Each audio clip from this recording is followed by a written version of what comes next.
Hello everyone, क्या हाल चाल है। आज हम लोग डिस्कस करने जा रहे हैं चैप्टर 1 फिजिक्स क्लास 12th में आने वाले बोर्ड्स में जो सबसे ज़्यादा इंपॉर्टेंट डेरिवेशंस हैं, और ये डेरिवेशंस आपके होम एग्जाम में भी बहुत काम आने वाले हैं।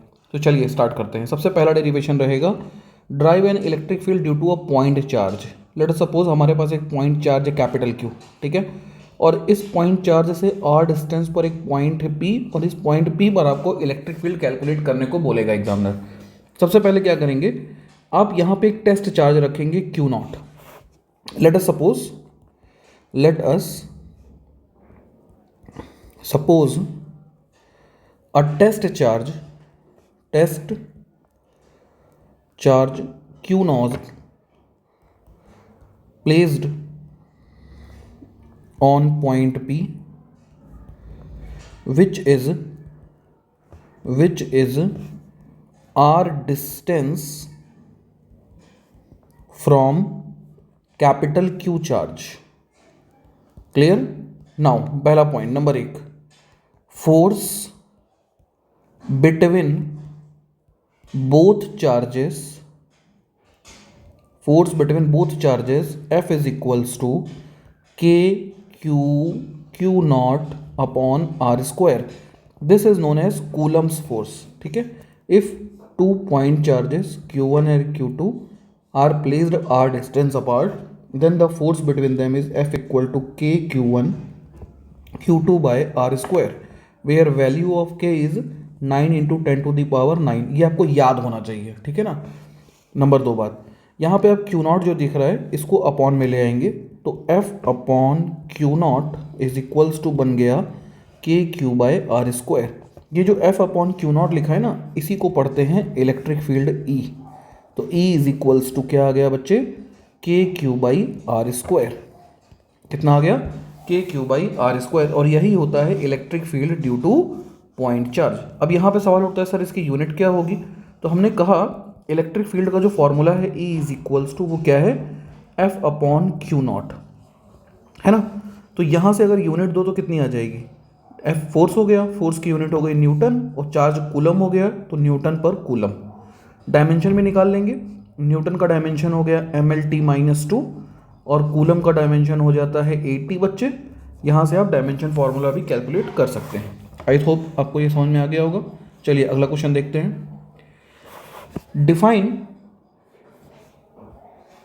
Electric dipole. डाइपोल क्या होता है, देखो डाइपोल एक तरह का सिस्टम होता है जिसमें टू इक्वल, याद रखना जब जब डाइपोल की बात आएगी 3 बातें आपको याद रखनी है। कौन कौन सी, two equal opposite small distance. क्या याद रखना है, टू इक्वल अपोजिट और small distance. When two equal opposite charges are placed at a small distance. Small distance को यहां पे हम लोग 2L से रिप्रेजेंट करते हैं। क्यों करते हैं, ताकि आगे के डेरिवेशन हमारे लिए आसान हो जाए, सिर्फ और सिर्फ इसीलिए करते हैं, ठीक है ना। तो 2L, ठीक। कभी कभी ये 2L हमारे लिए कंफ्यूजिंग भी हो जाता है, तो लेकिन हमको याद ये रखना है कि 2L यूज होता है, ठीक है। तो what is a dipole, it is a type of system in which two equal and opposite charges are placed at a small distance, this distance is 2L। This system is known as dipole. Clear हो गया। When two equal opposite charges placed at a small distance, this system is known as dipole। Clear है। अब dipole moment क्या होता है, तो sir dipole moment equals to होता है, dipole moment is equals to होता है, बच्चे याद रखना जो मैं बोल रहा हूं, चार्ज इनटू डिस्टेंस। सिर्फ यही फॉर्मूला याद रखना आप लोग, डिस्टेंस बिटवीन बोथ चार्जेस, ठीक है। अब चार्ज कितना है, तो चार्ज भैया क्यू है, साइन से कोई मतलब नहीं है, ठीक। डिस्टेंस बिटवीन बोथ चार्जेस यहाँ 2L ली है, कहीं कहीं पे हो सकता है सिर्फ 5 सेंटीमीटर देगा, तो आप वहाँ 10 मत कर देना, आप सिर्फ 5 ही लिखोगे। तो यहाँ पे कितनी है 2L। तो डाइपोल मोमेंट को हम लोग रिप्रेजेंट करते हैं P से, और ये कितना आ गया 2QL।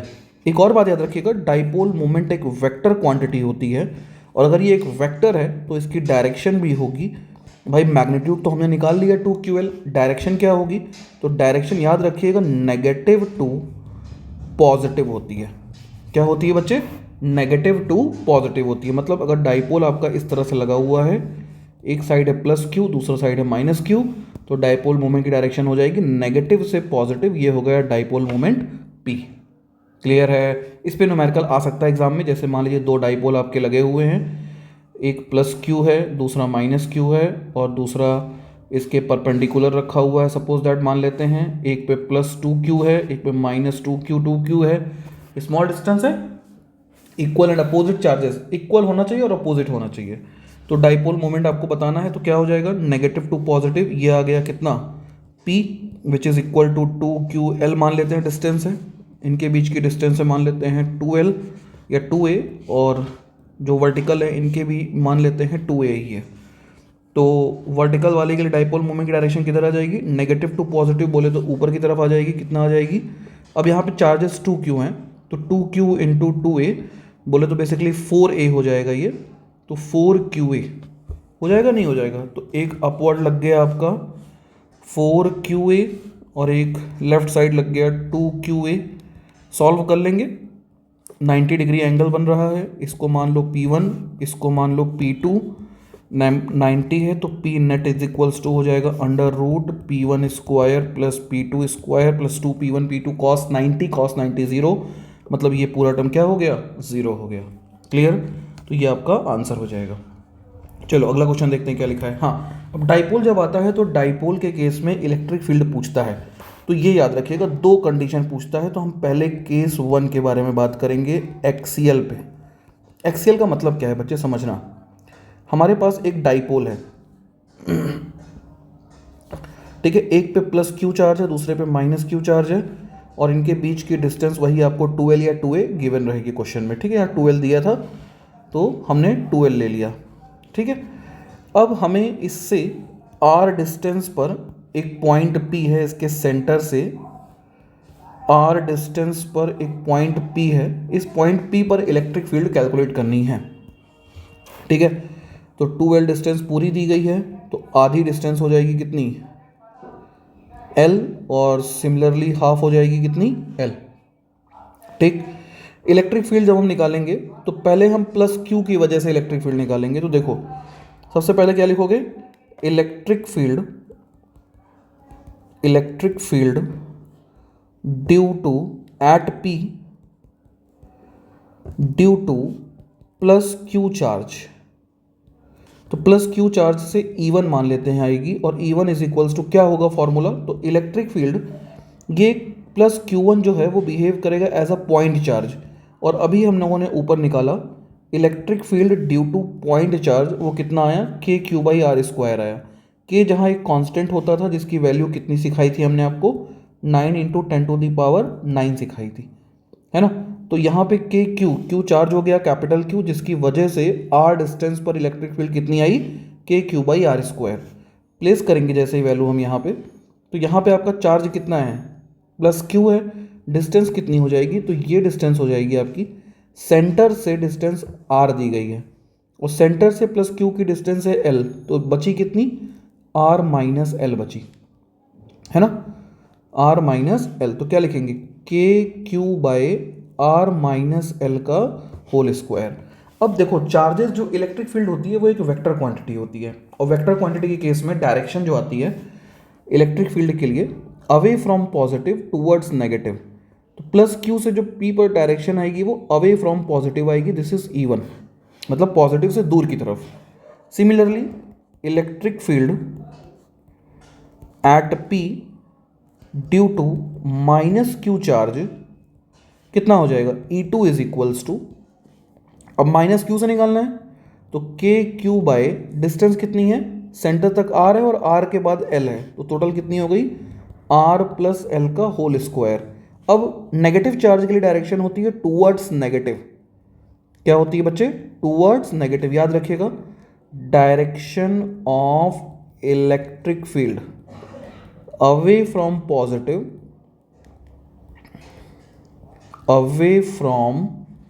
पॉजिटिव टूवर्ड्स नेगेटिव, ठीक है ना, away from positive towards negative. तो E2 आ गया, E1 आ गया। अब दोनों के बीच का एंगल कितना बन रहा है, 180 बन रहा है। तो E net at P is equals to under root E1 square plus E2 square plus 2E1 E2 cos 180। Cos 180 की वैल्यू -1, तो -1 जब रखेंगे तो -2E1 E2 आ जाएगा, which is become E1 minus E2 का होल स्क्वायर। बेसिकली कह सकते हैं हम लोग कि अंडर रूट स्क्वायर खत्म हो जाएगा, जिसकी वजह से बचेगा क्या, E1 और E2। तो E net is equals to बच गया क्या, E1 माइनस E2। वैल्यूज डालो। E1 कितना था, E1 है आपका KQ by R minus L का होल स्क्वायर, माइनस E2 कितना है बच्चे, KQ by R plus L का होल स्क्वायर। ये सारे वो क्वेश्चन हैं जो बोर्ड में आए हुए हैं और ये अक्सर रिपीट होते हैं। तो अगर आपने इसको कंप्लीटली अच्छे से कर लिया ना, तो मुझे नहीं लगता है कि बोर्ड में आपका कॉन्फिडेंस जो होगा वो कहीं से फिर लो रह जाएगा, ये जान लो। फिर आप जान लो कि आपका 70% क्वेश्चन तो आपके बोर्ड में लगने ही लगने हैं। चलो आगे देखते हैं। KQ कॉमन ले लिया, क्या बच गया, 1 अपॉन R माइनस एल का whole square minus 1 upon R plus L का होल स्क्वायर। क्रॉस मल्टीप्लाई कर दो। आई नो आपको पता है सब कुछ अब तो यहाँ से। R प्लस एल का whole square minus R minus L का whole square upon R plus L R minus L का होल स्क्वायर। हो गया नहीं हो गया। ऊपर क्या हो गया, A square minus B square लगा दो या खोल दो, जैसी मर्जी। तो खोल देते हैं हम लोग। R square plus L square plus 2RL minus R square minus L square minus minus plus 2RL upon A plus B A minus B A square minus B square का होल स्क्वायर। काट डालो, plus R square minus R square plus L square minus L square plus 2RL plus 2RL बोले तो 4RL, बोले तो 4RL upon R square minus का L square. कोई समस्या। अब यहाँ पे आपको एक एजम्पशन लेना होता है, R is very very greater than L, then L square को हम लोग 0 मान लेते हैं। और यहाँ से बच्चे जो फॉर्मूला बन गया वो बन गया आपका KQ। देखो इसको थोड़ा सा रीअरेंज करो, इसको लिखो 2 इंटू K टू 2QL या 2QL इंटू R लिख सकते हैं ना। Q भी है, 2 भी है, L भी है, R बाहर रहने दिए और 2 बाहर ले लिए। नीचे बन गया R की पावर 4। अब ये याद कर लो अगर नहीं समझ में आ रहा है, और अगर समझना है इसको तो ऐसे समझो, L जो था वो बहुत छोटा था, ठीक। 0 क्यों हुआ, बच्चों का डाउट होगा। तो L जो था वो बहुत छोटा था। जब हम 1 से छोटे का स्क्वायर करते हैं ना तो वो और छोटा हो जाता है। जैसे 1/2 का स्क्वायर करो आप, कितना हो जाएगा, 1/4। लेकिन ऐसा 2 का स्क्वायर करने पे नहीं होता है। तो जब 1 से बड़े नंबर का स्क्वायर करते हैं तो वो बढ़ता है और ज़्यादा आता है, लेकिन जब छोटे नंबर का स्क्वायर करते हैं तो वो और छोटा हो जाता है। इसलिए वो एक टाइम बाद निग्लेजिबल हो जाएगा, इसलिए हम उसको क्या कर दिए, 0 कर दिए, ठीक है ना। अब काट डालो, एक R से पावर 4 कट गया, 3 आ गया, और 2QL को हमने ऊपर पढ़ाया था, क्या पढ़ते हैं, P। तो now the formula is 2KP by R cube. This is the electric field at axial position of a dipole. कोई दिक्कत, बोलिए। नंबर 2 पूछेगा आपसे इक्वेटोरियल पोजीशन पे, केस 2। इक्वेटोरियल, देखो क्या होता है। मान लो हमारे पास डाइपोल दिया गया है, ये डाइपोल है, ठीक है ना। एक चार्ज है +Q और दूसरा चार्ज है -Q। सेंटर से वर्टिकली R डिस्टेंस पर एक पॉइंट P है। इस पॉइंट P पर आपको निकालना है इलेक्ट्रिक फील्ड। तो डायग्राम तो पहले आपको बनाना आना चाहिए। देखो डायग्राम आपको याद करना पड़ेगा, 2 बार बनाओगे याद हो जाएगा, सिर्फ 2 बार। पूरा डिस्टेंस है 2L, तो हाफ हाफ डिस्टेंस कितनी हो गई बच्चे, सर हाफ हाफ हो जाएगी L और L। तो ये जो हाइपोटेन्यूस है वो कितना हो जाएगा, √L square plus R square √L square plus R square हो जाएगा ना। देखो वही तरीका वही है, क्या, electric field at P due to plus Q charge कितना हो जाएगा, E1 इक्वल्स टू, बोलो तो प्लस क्यू से डिस्टेंस कितनी है, under root L square plus R square, point P पर निकालना है क्योंकि, तो क्या था, electric field due to point charge K Q by R square, R कितना है, under root L square plus R square का होल स्क्वायर हो जाएगा। तो यहाँ से बच्चे डायरेक्शन क्या आएगी देखना, तो डायरेक्शन जो आएगी पॉइंट पी पर प्लस क्यू से आएगी, तो चार्ज से हमने पढ़ाया था आपको ऊपर, अभी यहाँ पे क्या था देखो, away from positive towards negative, मतलब अगर पॉजिटिव चार्ज है तो away from positive, away from positive का मतलब दूर की तरफ, तो ये आ गई इलेक्ट्रिक फील्ड E1। ठीक, अगला देखो, तो E1 की वैल्यू कितनी आई, बेसिकली E1 इक्वल टू आया आपका K Q by L square plus R square, this is equation number 1, और छोड़ दो ऐसे ही रहने दो। Number 2, electric field at P due to minus Q charge कितना आएगा, E2 is equals to K Q by under root L square plus R square का होल स्क्वायर। क्यों आया भाई, माइनस क्यू चार्ज आपके सामने ये दिया गया है, distance under root L square plus R square थी पॉइंट पी के लिए, और पॉइंट पी पर आपको इलेक्ट्रिक फील्ड कैलकुलेट करनी थी, खट से कैलकुलेट कर दी। डायरेक्शन किधर आएगी सर, डायरेक्शन टूवर्ड्स नेगेटिव आएगी, टूवर्ड्स नेगेटिव मतलब इलेक्ट्रिक फील्ड चार्ज की तरफ आएगी, ये हो गया आपका कितना E2। तो यहाँ से E2 की वैल्यू कितनी आ गई बच्चे, E2 इज इक्वल्स टू आ गया आपका K Q by L square plus R square. कोई समस्या, अब देखो ध्यान से समझना, यहाँ पे गेम बदल जाएगा। अगर हम इस एंगल को जो हम आपके सामने बना रहे हैं थीटा मान लें, दिखाई दे रहा है सबको थीटा, तो दूसरे साइड का एंगल कितना होगा बता सकते हो आप, कोशिश करो। देखो ये साइड और ये साइड इक्वल है, सेम है कि नहीं है, तो इसका मतलब ये एक आइसोसेलेस ट्रायंगल हो गया। ठीक, आइसोसेलेस ट्रायंगल का मतलब दोनों साइड इक्वल है, तो दोनों एंगल भी क्या हो गए, इक्वल हो गए। E1 और E2 के बीच अगर हम एक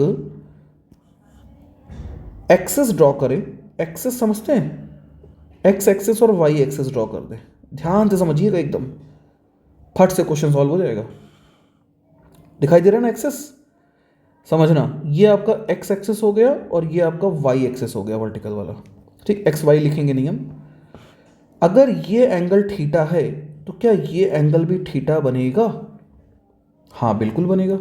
कैसे बनेगा देखो जरा, पहले तो आप ऐसा समझो कि जो पूरा एंगल है E1 और E2 के बीच में वो 2 थीटा कैसे आ रहा है भैया, E1 और E2 के बीच का एंगल एक्सटीरियर एंगल है, और exterior angle is the sum of opposite angles, तो थीटा प्लस थीटा कितना हो गया, 2 थीटा हो गया, और 2 थीटा को जब हम डिवाइड करेंगे अलग अलग तो ये आ जाएगा थीटा और ये भी आ जाएगा कितना, थीटा।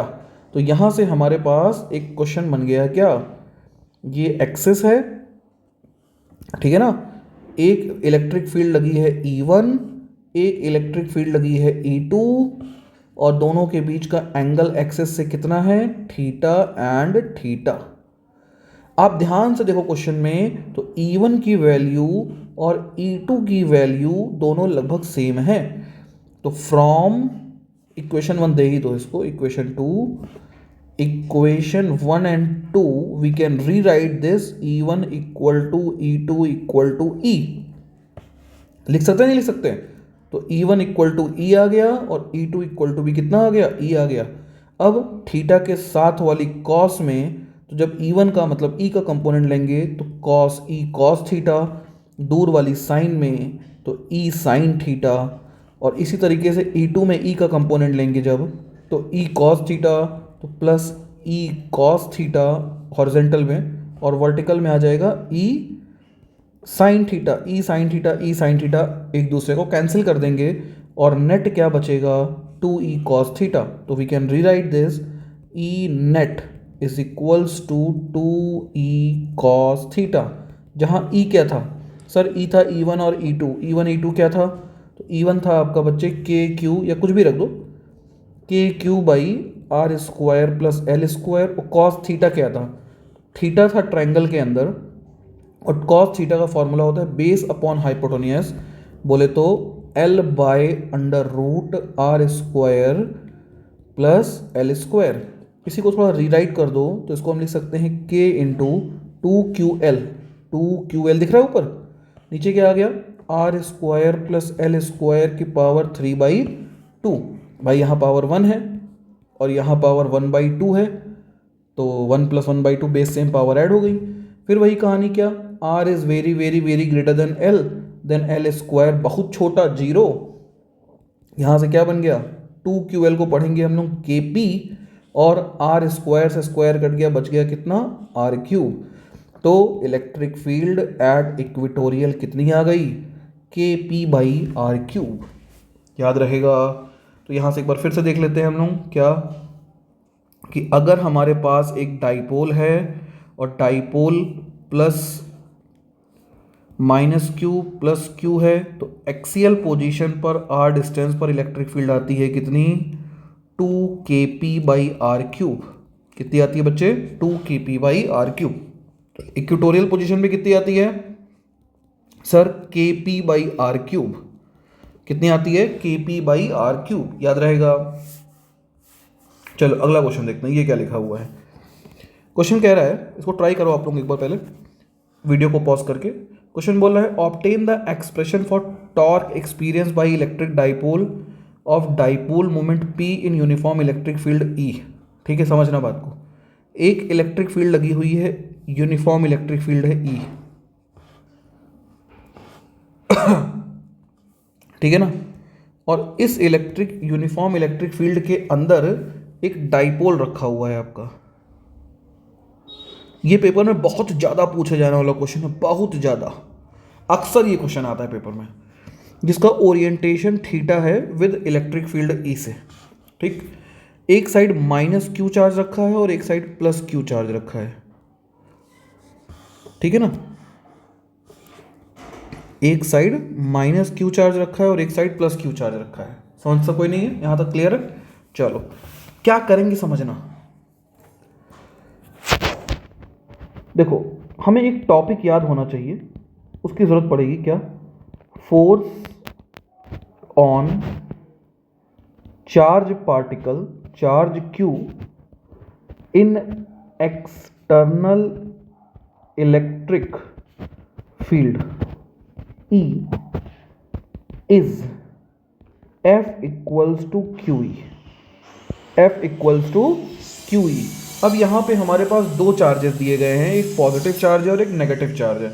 उसको समझने के लिए आपको थोड़ी चीज़ समझनी पड़ेगी कि जो इलेक्ट्रिक फील्ड की डायरेक्शन होती है वो हमने आपको सिखाया था away from positive towards negative होती है। मतलब जहाँ से इलेक्ट्रिक फील्ड जा रही है वो सारा पॉजिटिव चार्ज होगा और जहाँ इलेक्ट्रिक फील्ड जा रही है वो सारा क्या होगा, नेगेटिव चार्ज होगा। होगा कि नहीं होगा, बोलिए, इतना क्लियर है। अब जरा सोचो कि जो पॉजिटिव चार्ज है उस पर इलेक्ट्रिक फील्ड की डायरेक्शन आएगी कितनी, तो वो टूवर्ड्स नेगेटिव आएगी -q चार्ज पर, और वो कितना फोर्स आ रहा है q इंटू ई आ रहा है। ऐसे ही +q चार्ज पर भी फोर्स कितना आएगा बच्चे, तो फोर्स आएगा q इंटू ई। कोई दिक्कत, बोलिए। तो force on negative charge and force on positive charge, तो फोर्स ऑन चार्जेस एक हमारा क्या है -q चार्ज, या -q डायरेक्ट लिख देते हैं। तो ये किधर आ रही है, अपोजिट टू इलेक्ट्रिक फील्ड, और दूसरा क्या है on +q charge, force on charges -q +q in the direction of electric field, direction of electric field. कोई दिक्कत यहाँ तक, इतना समझ में आ गया, बोलिए। अब जरा समझना, हमारे पास ना दो चार्जेस लगे हुए, दो फोर्सेस लगे हुए हैं। एक फोर्स लगा हुआ है कितना +QE, और एक फोर्स लगा हुआ है कितना -QE या फिर QE, दोनों ही +QE -QE। बेसिकली क्या बता रहे हैं, डायरेक्शन को बता रहे हैं। ये हमारा रखा हुआ है यहाँ पे डाइपोल, क्लियर है। और डाइपोल की लेंथ होती कितनी है बच्चे, तो सर डाइपोल की लेंथ हमारे सिलेबस में 2L से डिफाइन होती है, तो ये हो गई डाइपोल की लेंथ 2L। अब समझना एक प्रॉपर्टी क्या होती है, एक कंसेप्ट होता है कपल फोर्सेस का। किसका, कपल फोर्सेस का। कपल फोर्सेस कहते हैं किसे, व्हाट इज कपल फोर्सेस, समझिएगा इस चीज को जरा। When when two equal and opposite, भैया कपल कौन बनते हैं? इक्वल, जनरली की बात कर रहा हूँ, ठीक है, एक्सेप्शन की बात नहीं कर रहा हूँ। इक्वल एज ग्रुप में लगभग, ठीक है, तो two equal and opposite couple तभी तो बनेगा। When two equal and opposite forces placed on small distance,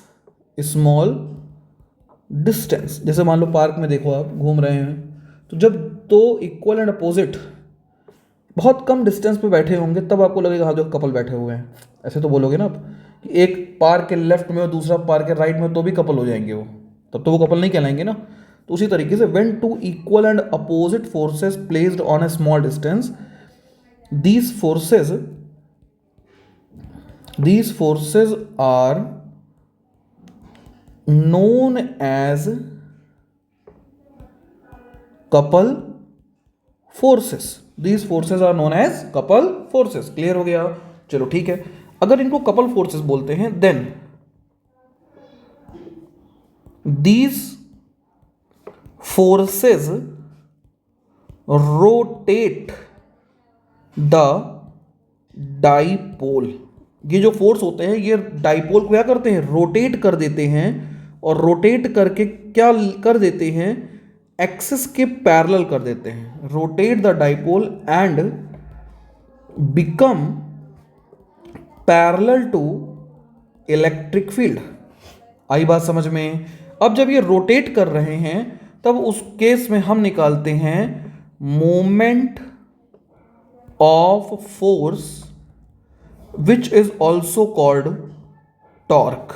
इसी मोमेंट ऑफ फोर्स को हम क्या बोलते हैं? टॉर्क बोलते हैं। और इसका फॉर्मूला क्या होता है? ध्यान से सुनना, फोर्स इनटू परपेंडिकुलर डिस्टेंस। कैसी distance? Perpendicular distance between forces. आई बात समझ में? तो what is moment of force? Force into perpendicular distance between forces is known as moment of force. अब देखो यहां पे समझना फिर से, यहां की ये जो हमारी डिस्टेंस है परपेंडिकुलर डिस्टेंस, वो क्या है? ये हमने इसको आगे पीछे बढ़ा लिया, इसको भी आगे पीछे बढ़ा लिया क्यू को, और ये डिस्टेंस जो हमारी दी गई है ये वाली, ये दिख रही है आपको, ये रेड वाली, इसको बोलेंगे परपेंडिकुलर डिस्टेंस। और ये यहाँ पे कितनी आ जाएगी बच्चे? तो एंगल आपको दिया गया था थीटा, तो इसका मतलब अगर इसको हम ब्रेक करें, इस तरीके से हम डिस्टेंस बनाएं इनके बीच की, तो ये एंगल भी हो जाएगा थीटा। 2L हाइपोटेन्यूज दिया गया है आपको, दिख रहा है ट्रायंगल आपको?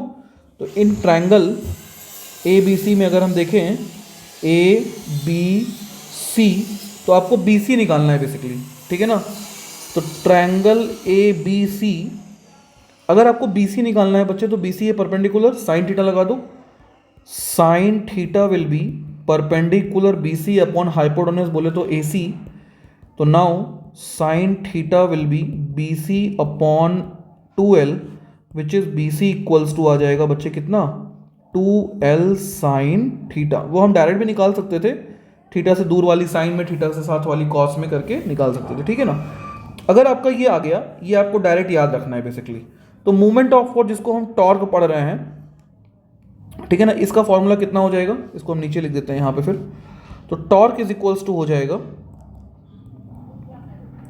फोर्स कितना लग रहा था? QE। फोर्स कितना लग रहा है? QE। और डिस्टेंस बिटवीन परपेंडिकुलर डिस्टेंस कितनी आई है?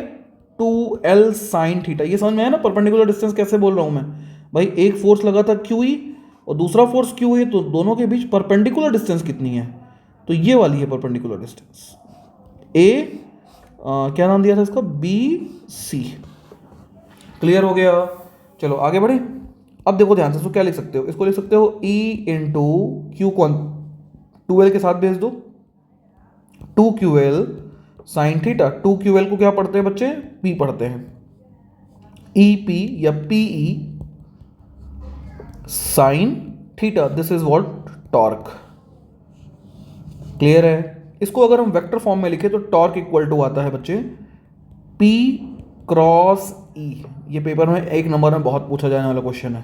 कहीं कहीं पे जगहों पे ऐसे भी लिख के आ जाएगा torque equal to minus E cross P. तो याद रखिएगा अगर ई क्रॉस पी करेंगे तो आगे माइनस आ जाएगा। क्लियर है? बोलिए। इसमें एक क्वेश्चन और पूछा है, also explain the stable and unstable equilibrium. इसको भी समझ लो क्योंकि पेपर में ये भी आता है, ठीक है ना। देखिए हम अभी कमेंट वगैरह ज़्यादा नहीं पढ़ पाएंगे, उसके लिए सो सॉरी, बस आप ध्यान से सीखो क्योंकि अगर हम कमेंट में जाएंगे तो बहुत समय लगेगा हमारा फिर। चलो उधर ध्यान दो। हाँ भाई, कहाँ पे थे हम लोग? स्टेबल और अनस्टेबल पे। समझना इसको, बहुत ध्यान से समझना। इसके लिए थोड़ा सा डायग्राम डिटेल में बनाते हैं। हम दो कंडीशन की बात कर रहे हैं, एक स्टेबल की बात कर रहे हैं और एक अनस्टेबल की बात कर रहे हैं, ठीक है ना। स्टेबल की कंडीशन को कैसे समझते हैं उसको समझिएगा। जैसे ये मान लो इलेक्ट्रिक फील्ड लगी हुई है, ठीक है ना, ये इलेक्ट्रिक फील्ड लगी हुई है और इलेक्ट्रिक फील्ड के अंदर जो डाइपोल रखा हुआ है हमारा, वो कुछ ऐसा रखा हुआ है, ये ऐसे बन गया है, मतलब ये ऐसे ओरिएंटेशन में आ गया है ये। अब हमें पता है कि इलेक्ट्रिक फील्ड लाइन जो सर होती हैं वो अवे फ्रॉम पॉजिटिव, मतलब ये साइड आपका पॉजिटिव है और दूसरा साइड नेगेटिव है, ठीक है ना। Away from positive towards negative होती हैं। और सिमिलरली दूसरे वाले केस के लिए भी हम बना देते हैं away from positive towards negative. एक तरफ नेगेटिव प्लेट है, एक तरफ पॉजिटिव प्लेट है और ये लग गई है इनके बीच में electric field, uniform electric field, ठीक है। और यहाँ पे भी एक डाइपोल रखा है, ये डाइपोल रखा हुआ है, ठीक। अब समझना, एक ओरिएंटेशन है स्टेबल जिसमें माइनस क्यू इधर है लेफ्ट में और प्लस क्यू राइट में है, और दूसरा ओरिएंटेशन ऐसा है कि माइनस क्यू राइट में मतलब नेगेटिव की साइड है और प्लस क्यू पॉजिटिव की साइड है। समझिएगा ध्यान से, बहुत ध्यान से। देखो भैया, माइनस क्यू को कौन अट्रैक्ट करेगा? पॉजिटिव अट्रैक्ट करेगा तो फोर्स पॉजिटिव की डायरेक्शन में लगेगा, कितना? क्यू ई, ठीक। पॉजिटिव को कौन अट्रैक्ट करेगा? नेगेटिव अट्रैक्ट करेगा, फोर्स कितना लगेगा? क्यू ई, ठीक है ना। अनस्टेबल में पॉजिटिव को रिपल करेगा पॉजिटिव, तो फोर्स लगेगा किधर? अंदर की साइड में, कितना लगेगा? Q E. और माइनस को भी रिपल करेगा तो अंदर के साइड फोर्स लगेगा, कितना लगेगा? Q E. अब तुम खुद सोच के देखो, एक तरफ तुम्हारे हाथों को बाहर की तरफ खींचा जा रहा है और एक तरफ तुमको अंदर की तरफ दबाया जा रहा है, तो अनस्टेबिलिटी कहाँ आएगी? आप एक काम करो, मैं ऐसे आपको दिखा नहीं सकता हूँ, आप अपनी फिंगर्स को ऐसे लो, ये आपकी मान लेते एक फिंगर है, ये दूसरी फिंगर है, तो दो अलग अलग हाथों की पहली नंबर 1 अंगूठे के बाद, ठीक है ना, फर्स्ट फिंगर के बीच में एक पेन रखो और पेन को कस के दबाओ, ठीक है, एक दूसरे की तरफ दबाओ। एक कंडीशन ये हो गई।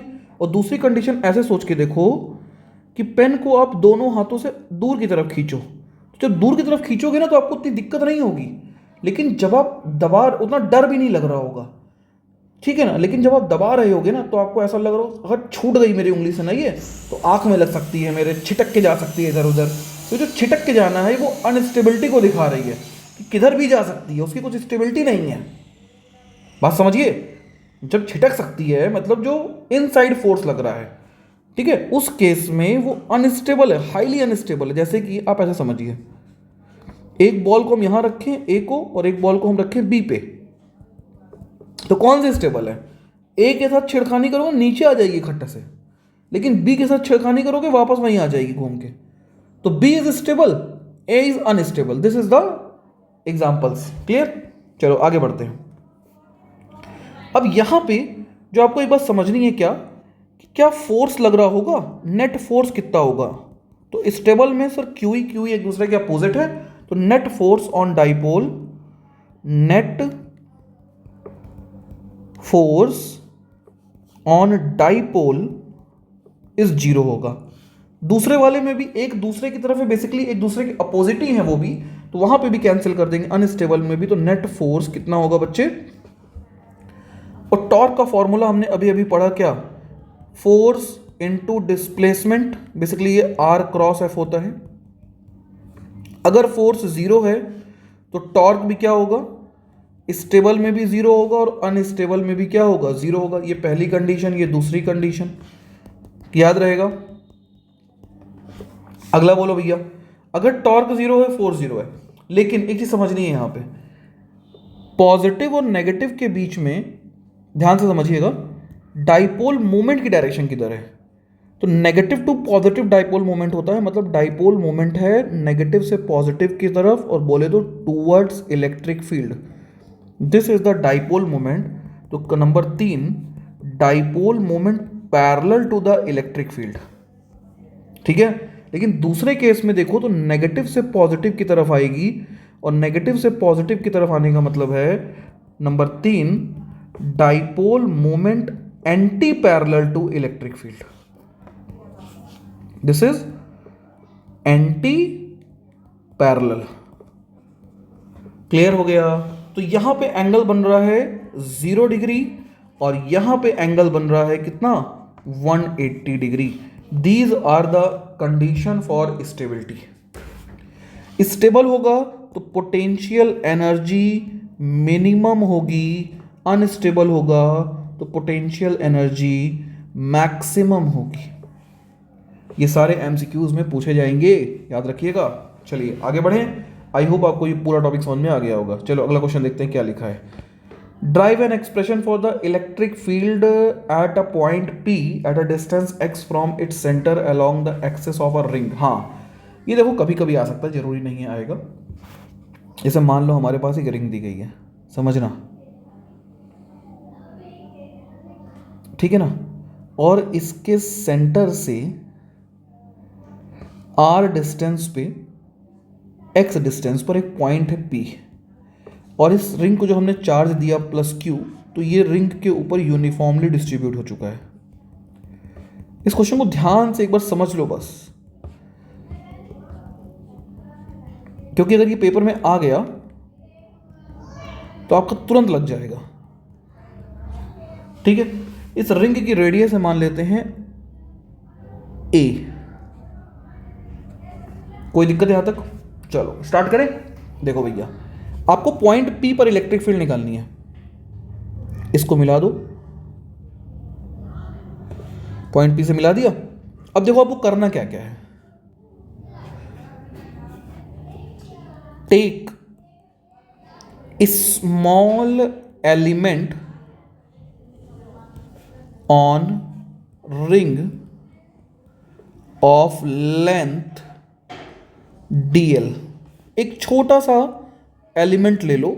छोटा सा एलिमेंट लेने का मतलब क्या हो गया कि एक हमने सेक्शन ले लिया है, कितने लेंथ का, dl लेंथ का, ठीक है ना। नाउ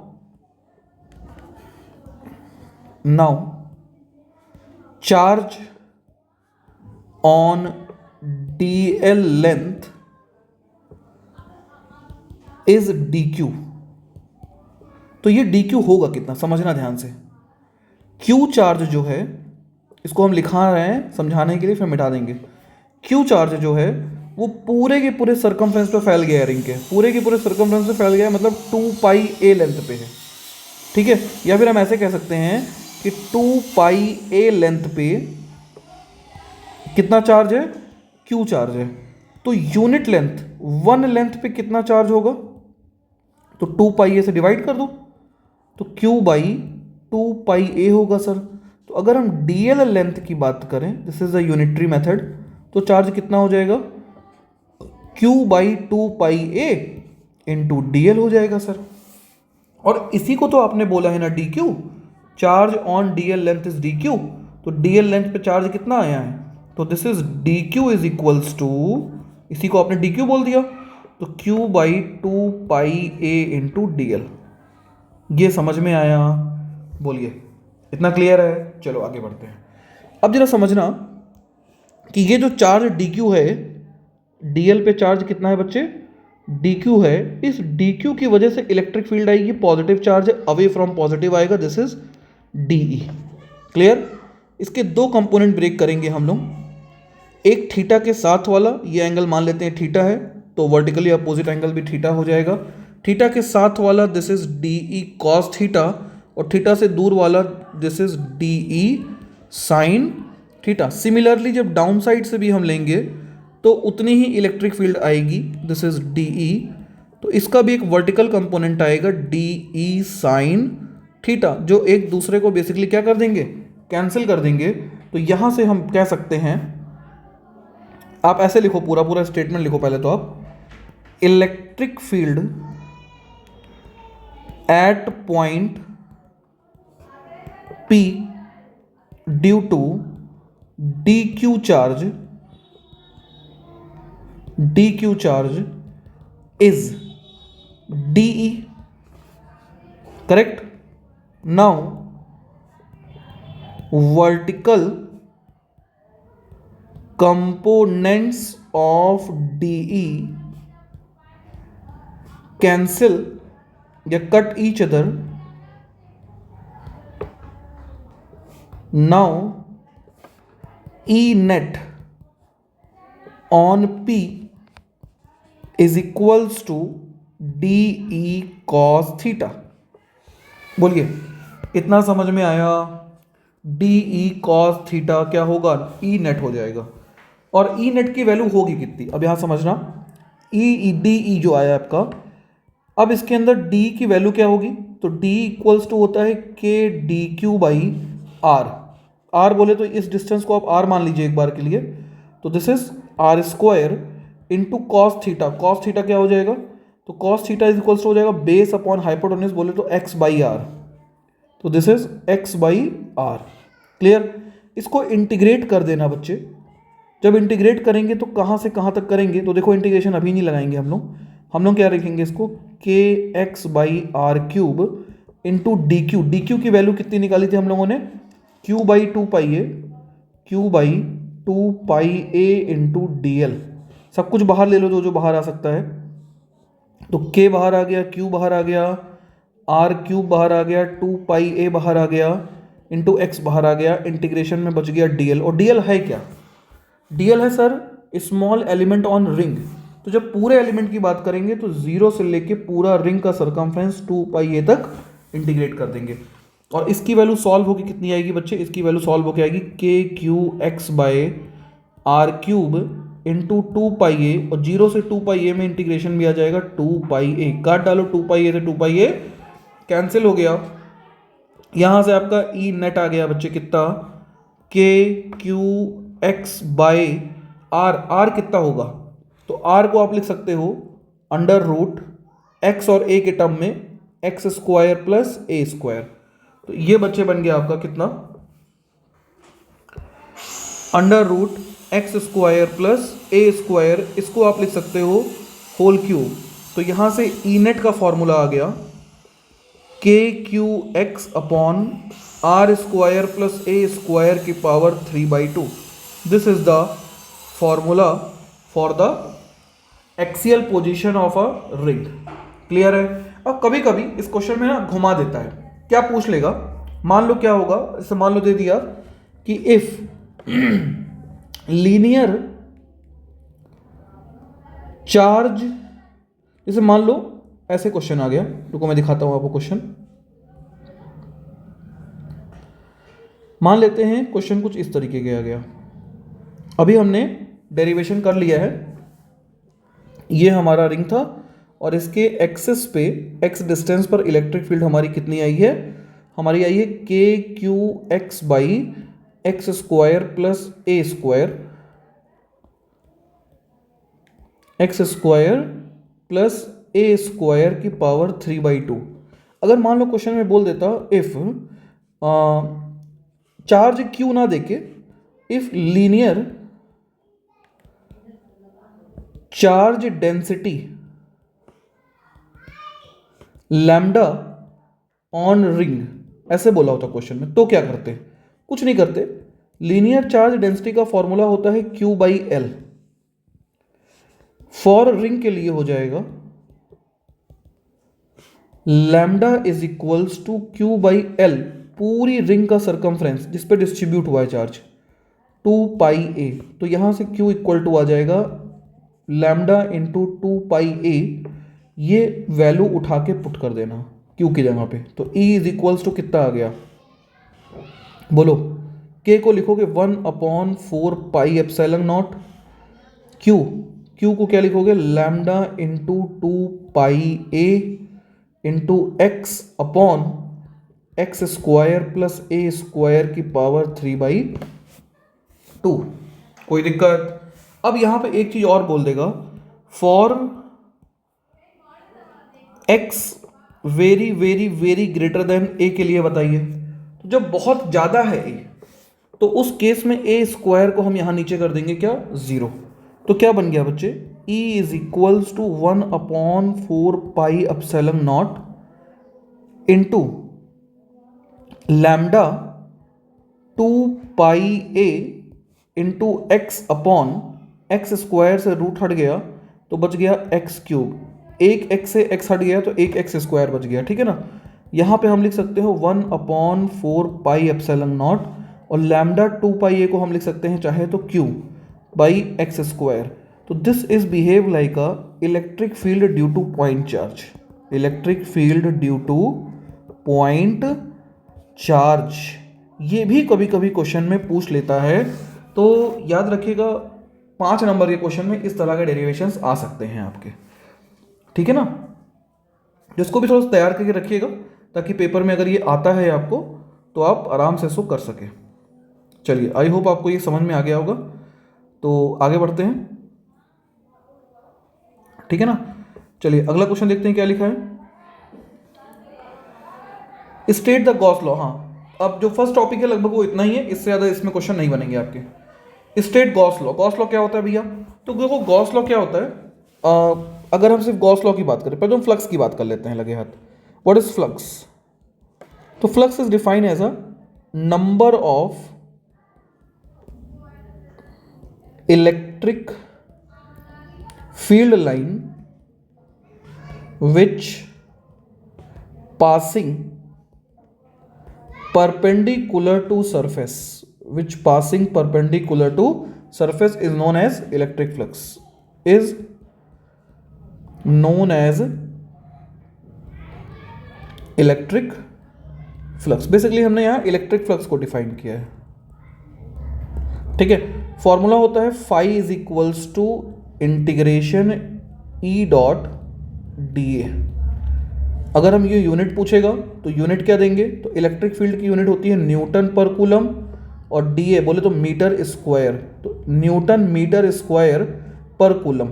डायमेंशन बोले तो ML/T-2, मीटर की स्क्वायर की हो गई L2, कूलम की होती है 80। तो यहाँ से डायमेंशन फॉर्मूला कितना आ गया बच्चे, ML3, T ऊपर जाएगा तो T-3 A-1। फ्लक्स का डायमेंशन भी आपके लिए बहुत ज़रूरी है, याद रखिएगा। नहीं याद रहेगा तो निकालना आना चाहिए, ठीक है। अब बात करते हैं गॉस लॉ। तो सर गॉस लॉ क्या होती है? गॉस लॉ, देखो भैया, गॉस लॉ जो था वो सिर्फ और सिर्फ इलेक्ट्रिक फील्ड को ईजिली कैलकुलेट करने के लिए बनाया गया था। हमने ऊपर वाला क्यों बताया फ्लक्स रूल, तो कि इसकी ज़रूरत पड़ेगी अभी हमें, ठीक है। गॉस लॉ क्या होता है उसको देखो। गॉस लॉ कहता है, क्या स्टेटमेंट है पहले वो जानो। The net flux enclosed by any closed surface is 1/ε0 times charge enclosed in it। This is the statement of Gauss law. क्या बोलता है ये बोलता है कि phi is equals to Q enclosed upon epsilon naught. This is the Gauss law. Unit मैंने आपको बता दी है, पेपर में यूनिट अगर पूछेगा तो गॉस लॉ से यूनिट देना बहुत मुश्किल है, क्योंकि वहां से आपको एप्सिलॉन नॉट निकालना पड़ेगा। लेकिन यूनिट अगर हमें बतानी है तो हमें पहला रूल याद होना चाहिए। तो यूनिट हम उसकी भी यहीं से देंगे, तो वो कितनी आ गई, न्यूटन मीटर स्क्वायर पर कूलम। डायमेंशन आ गया ML3T-3 A-1। आई होप आपको ये समझ में आ गया होगा। चलिए आगे बढ़े। देखो इतना समझ में अगर आ गया बच्चे, तो यहाँ से हम आगे इसको कंटिन्यू करते हैं। तो और क्या पूछा था इसके अंदर, बस इतना ही पूछा है, तो बस ठीक है, क्लियर है टॉपिक। हाँ, एक दो टॉपिक भी समझ लो। मान लो ये एक एलिमेंट है, इसके अंदर चार्ज रखा है +Q -3Q +8Q। आपसे फ्लक्स पूछ लिया, और एक बाहर चार्ज रखा है 5Q। ये सरफेस है S1 और एक सरफेस है मान लेते हैं S2। अब आपसे पूछ लिया φ1 बताइए और φ2 बताइए, तो क्या बताएंगे? देखो भैया φ1 बताएंगे हम लोग S1 सरफेस के अंदर का चार्ज। तो S1 सरफेस के अंदर चार्ज कितना है? 8Q और 1Q, 9Q। 9Q में से 3Q गया तो 6Q by total enclose charge कितना हो गया? 6Q अपसाइलन नॉट बोले तो अपसाइलन नॉट। S2 की बात करेगा तो अंदर वाला भी और प्लस 5Q भी आ जाएगा, तो प्लस 6Q प्लस 5Q बोले तो 11Q upon epsilon not. This is the answer. बस ऐसे ही क्वेश्चन आते हैं इसके। चलो अगला क्वेश्चन देखते हैं। हाँ, ये एक टॉपिक है जो आपको पता होना चाहिए। क्या होता है देखो बच्चे, एक होता है, अभी हमने आपको बताया था, लीनियर चार्ज डेंसिटी। एक होता है क्या? लीनियर चार्ज डेंसिटी, जिसको हम रिप्रेजेंट करते हैं लैम्डा से। इसको हम किससे रिप्रेजेंट करते हैं? और इसका फॉर्मूला होता है चार्ज अपॉन लेंथ। क्या होता है? Charge upon length. डेफिनेशन क्या दोगे? The amount of charge stored per unit length is known as linear charge density. तो लैम्डा इज इक्वल्स टू आ गया Q by L. Formula dimension क्या हो गई? डायमेंशन तो आप लिख लोगे, यूनिट बता दे रहा हूं, कूलम पर मीटर। लैम्डा से रिप्रेजेंट होता है। अगर यहां से चार्ज लिखना हो तो क्या लिखोगे? तो लिखोगे Q is equals to lambda into L. दूसरा है area charge density. Area charge density, area charge density का फॉर्मूला होता है, इसको हम सिग्मा से लिखते हैं, ये बहुत ज़्यादा इंपॉर्टेंट है, और ये होता है Q बाई ए, जहां ए होता है बच्चे एरिया, सरफेस एरिया। क्या होता है? Surface area. और Q इज इक्वल्स टू हो जाएगा सिग्मा इंटू ए। अगर स्पेयर है, मान लो, जैसे कोई मान लो एक सरफेस दिया गया है जो स्पेरिकल सरफेस है, तो स्पेरिकल सरफेस के केस में, स्पेरिकल सरफेस के केस में सरफेस एरिया कितना होता है स्पेयर का? 4πr²। देखो आपको याद करना पड़ेगा, कुछ चीजें तो आपको पता होनी चाहिए। Number 2, number 3, volume charge density क्या होती है बच्चे? हालांकि अब इसके क्वेश्चन कम पूछे जाते हैं, नीट और जेई में ज्यादा आते हैं, तो लेकिन अब जान लो वॉल्यूम चार्ज डेंसिटी, क्योंकि देखो इसके क्वेश्चंस तो भले ना आए बट ये आ सकता है पेपर में, ठीक है ना। तो इसको हम रो से लिखते हैं, और रो इज इक्वल्स टू होता है Q बाई वॉल्यूम V। मतलब V हो गया आपका क्या? वॉल्यूम। यूनिट क्या आएगी यहाँ पे सिग्मा की? तो कूलम पर मीटर स्क्वायर, और यहाँ पे यूनिट क्या आ जाएगी? कूलम पर मीटर क्यूब, ठीक है ना। Amount of charge stored per unit volume is known as volume charge density, ठीक। इसमें ज़्यादा कुछ पूछेगा नहीं एग्जामिनर आपसे। चलिए आगे बढ़ते हैं, इसका हम एप्लीकेशन देखेंगे, एरिया चार्ज डेंसिटी और लीनियर चार्ज डेंसिटी, जो कि हमारे सिलेबस में है। चलो हम बोर्ड ओरिएंटेशन की बात, बोर्ड ओरिएंटेड एग्जाम्स की बात कर रहे हैं सिर्फ, ठीक है। चलिए आगे देखते हैं क्या लिखा है। Obtain the expression for electric field due to spherical shell. हाँ, ये बहुत अच्छा क्वेश्चन है, पूछा जाता है एग्जाम में, 2 नंबर में अक्सर पूछ लेगा, और सारे नहीं पूछेगा, कोई एक पूछेगा। क्या तरीका है उसको समझना आप लोग। देखो स्पेरिकल शेल बोला है, तो केस फर्स्ट की बात करते हैं। इनसाइड, इनसाइड हम इलेक्ट्रिक फील्ड निकालने जा रहे हैं। क्या निकालने जा रहे हैं? Electric field. देखो कैसे निकालेंगे। सबसे पहला काम है फोटो बनाना, तो फोटो आपने बना ली। ये एक स्पेरिकल शेल है, इसको आपने प्लस Q चार्ज दिया, वो इसके सरफेस पे यूनिफॉर्मली डिस्ट्रीब्यूट हो गया, ठीक है ना। आपने जैसे ही इसको प्लस Q चार्ज दिया, वो इसके सरफेस पे यूनिफॉर्मली डिस्ट्रीब्यूट हो गया, ठीक। नंबर 1। नंबर 2, आपको इनसाइड एक पॉइंट P है, सेंटर से O से, इस पॉइंट P पर इलेक्ट्रिक फील्ड निकालनी है। तो we are going to calculate electric field at point P which is r distance from center, where r is less than from radius, इसकी radius है मान लेते हैं कितना, कैपिटल आर, और ये डिस्टेंस हो गई स्मॉल आर। ठीक है, तब देखो स्टेप बता रहा हूं, सबसे पहला स्टेप करना क्या है, क्योंकि आपको पेपर में यही चीज फॉलो करनी है। Draw a Gaussian surface, draw a Gaussian surface of radius r, small r, which is passing from point P। ठीक, take a small area on Gaussian surface, take a small area on Gaussian surface which is whose direction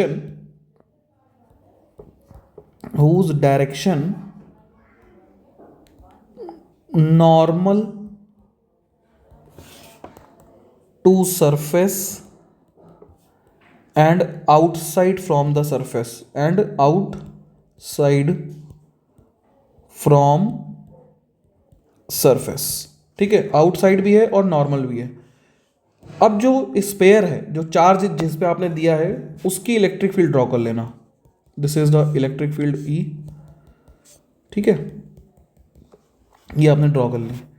सबसे पहला जो statement लिखते हैं, according to flux law phi is equals to क्या होता है, integration E dot D A, होता है कि नहीं होता है। अब यहां ध्यान से देखो तो डी ए और ई के बीच का एंगल 0 आ रहा है, तो आप लिखोगे क्या, phi is equals to E integration D A cos 0, cos 0 की वैल्यू 1 हो गई, तो फाई इज इक्वल्स टू आ गया integration E D A. This is equation number first.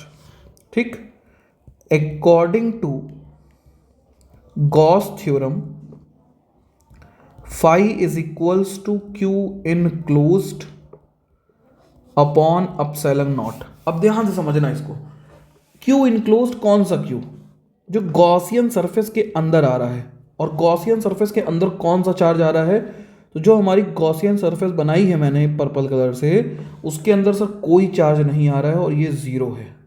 इस केस में ये 0 है। ठीक है, तो यहां से जो फाई है वो कितना आ गया, 0 आ गया, इक्वेशन नंबर 2। लेकिन सब में नहीं आएगा, तो फ्रॉम इक्वेशन 1 एंड 2 बस आपको यही करना है, दोनों को इक्वेट कर देना है। तो यहां पे जब हमने इक्वेट किया तो E D A equal to 0, now E is equals to 0। अरे इसका मतलब इनसाइड कोई भी इलेक्ट्रिक फील्ड एग्जिस्ट नहीं करती है। क्यों नहीं एग्जिस्ट करती है, क्योंकि इनसाइड कोई भी चार्ज एग्जिस्ट नहीं करता है। बोलिए, इतना समझ में आया?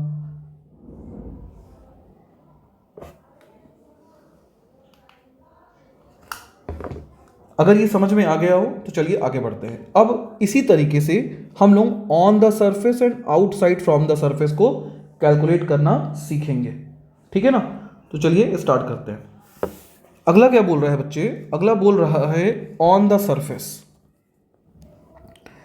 केस 2 की बात करते हैं, ऑन सरफेस। देखो ऑन सरफेस पे जब निकालेंगे तो कैसे निकालेंगे, समझना इसको। अब ये हो गया हमारा स्पेरिकल शेल, जिसको हमने प्लस क्यू चार्ज दिया और वो सरफेस पे यूनिफॉर्मली डिस्ट्रीब्यूट हो गया। इतने में तो कोई डाउट नहीं है किसी को, वो फटाफट डाउन डिस्ट्रीब्यूट हो गया। ठीक है ना, अब हम लोग इसकी रेडियस है कैपिटल आर और इसी की सरफेस पे ही पॉइंट पी। तो सबसे पहला स्टेप क्या किए थे, draw a Gaussian surface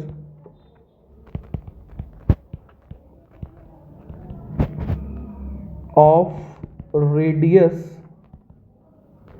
capital R. अब यहां पे कैपिटल आर की रेडियस ड्रॉ करनी पड़ेगी, which is passing from point P। तो which is passing from point P, draw करो भैया। तो गॉसियन सरफेस जब ड्रॉ करेंगे तो ये गॉसियन सरफेस आ गई, ये गॉसियन सरफेस आ गई जो पूरे के पूरे चार्ज को लगभग इनक्लोज कर रही है। आ गई। Now take small area on Gaussian surface normal whose direction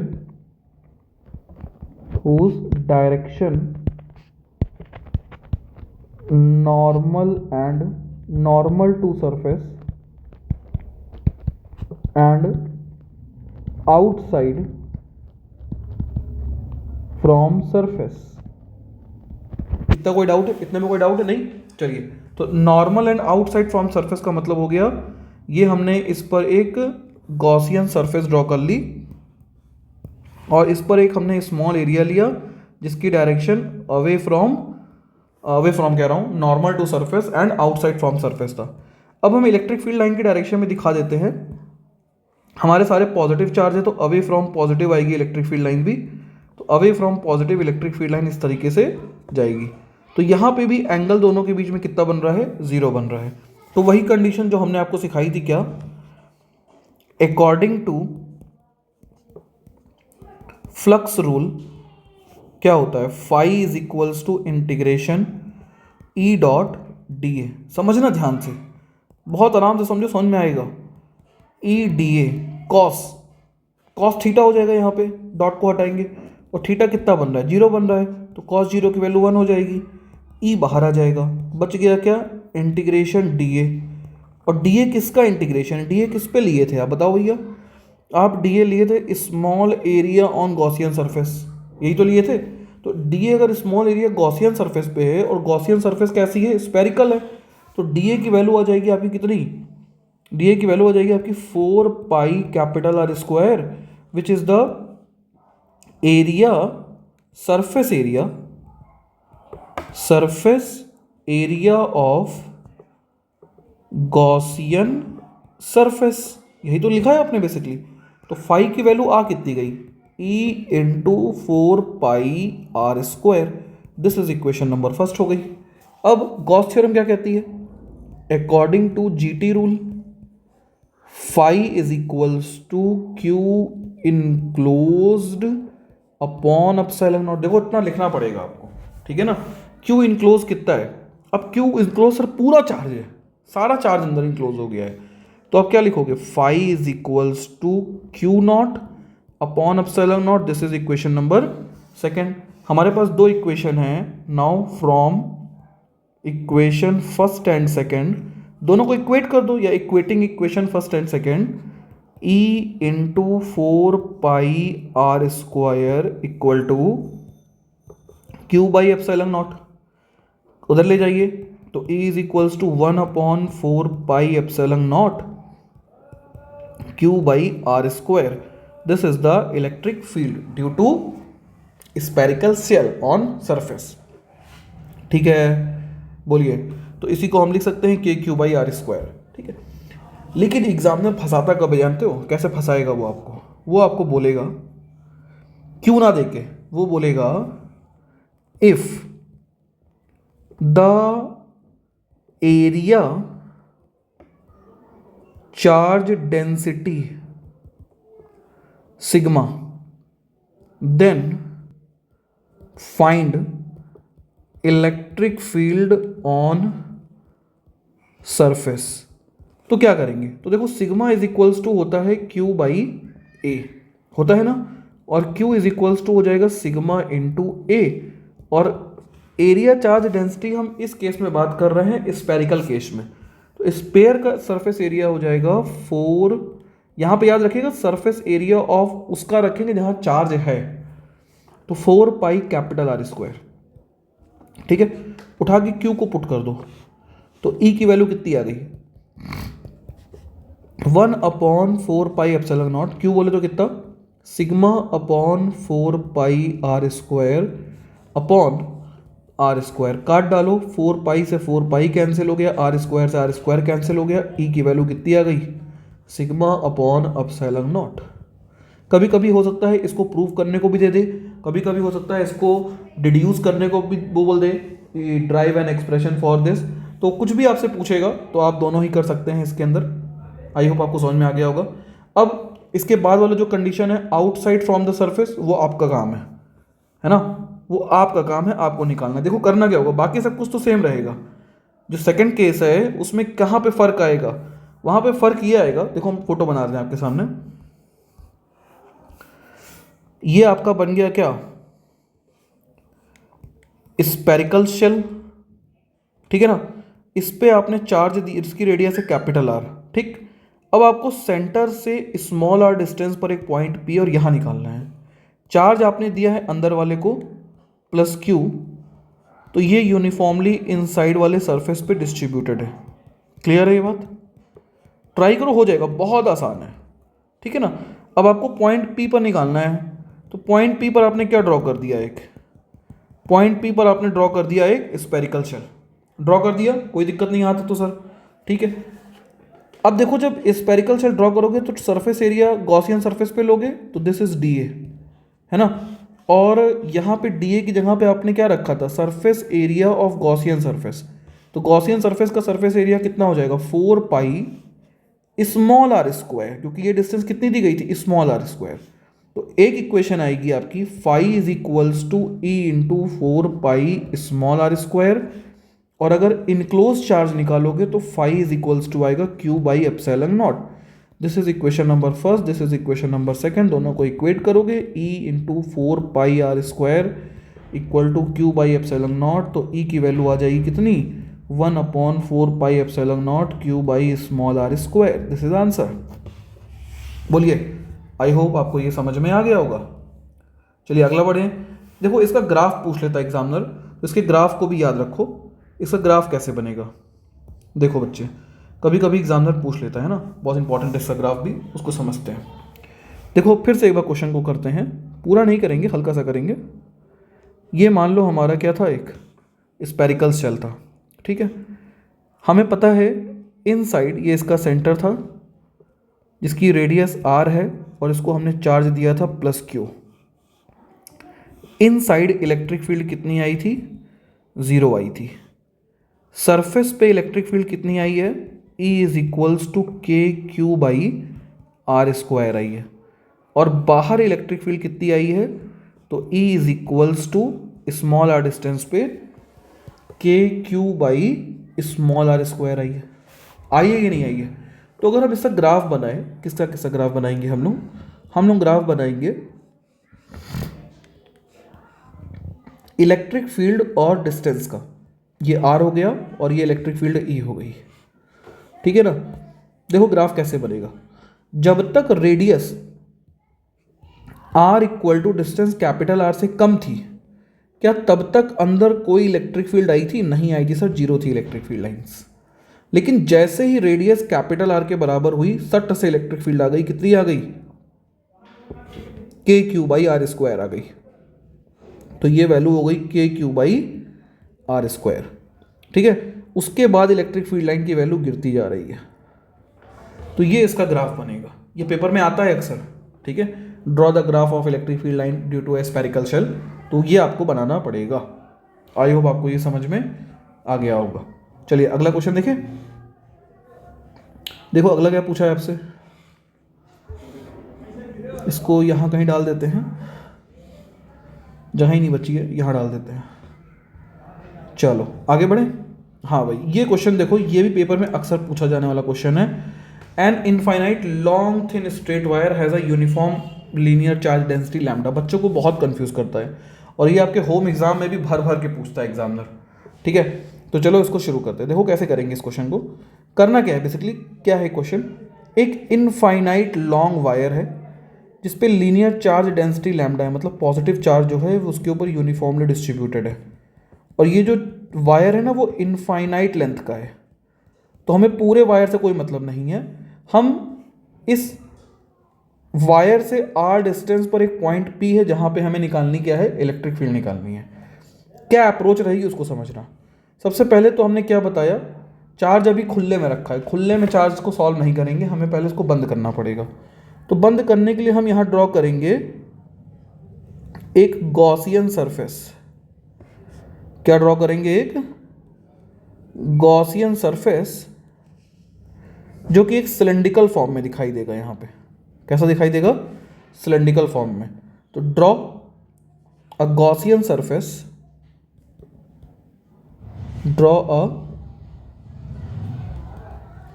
Gaussian cylindrical,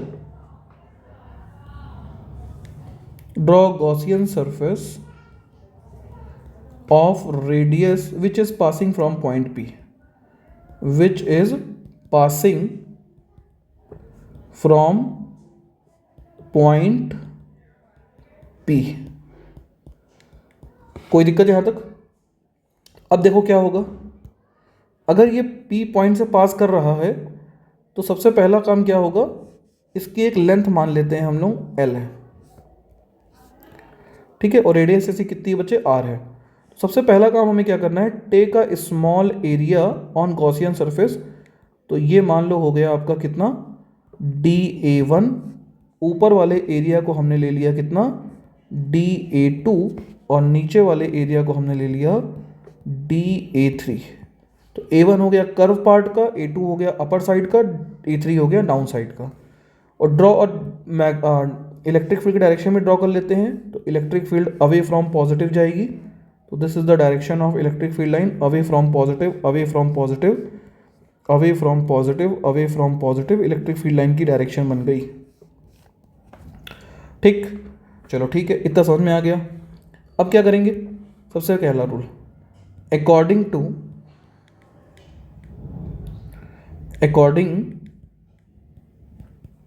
to flux rule.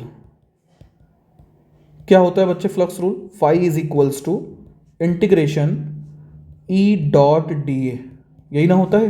बताओ भैया कितना आ जाएगा, यहाँ तीन तीन एरियाज है तो हमें तीनों को लेके सॉल्व करना पड़ेगा। EDA1 कॉस, अब देखो इलेक्ट्रिक फील्ड और A1 के बीच का एंगल कितना बन रहा है, तो थीटा इक्वल टू 0 बन रहा है, तो कॉस 0 हो गया, प्लस इंटीग्रेशन A2 और इलेक्ट्रिक फील्ड के बीच का एंगल कितना है सर, 90 है, और सिमिलरली A3 और इलेक्ट्रिक फील्ड के बीच का एंगल भी कितना है सर, 90 है। तो EDA2 cos 90 plus integration EDA3 cos 90, और cos 90 वाले टर्म सारे के सारे गायब हो जाएंगे, तो क्या बच गया, इंटीग्रेशन EDA1। यहाँ पे E बाहर आ गया बच्चे, इंटीग्रेशन DA1। और ये क्या है, ये है curve surface area of cylinder, और ये होता कितना है, ये होता है 2πRL। तो यहाँ से कितना आ गया बच्चे, तो E into 2πRL, this is equation number first, और ये आ गया आपका फाई। कोई दिक्कत? नाउ लीनियर चार्ज डेंसिटी कितनी दी गई है, लैम्डा दिया है, तो लैम्डा इज इक्वल्स टू होता है Q/L। Now Q is equals to कितना हो जाएगा, लैम्डा L।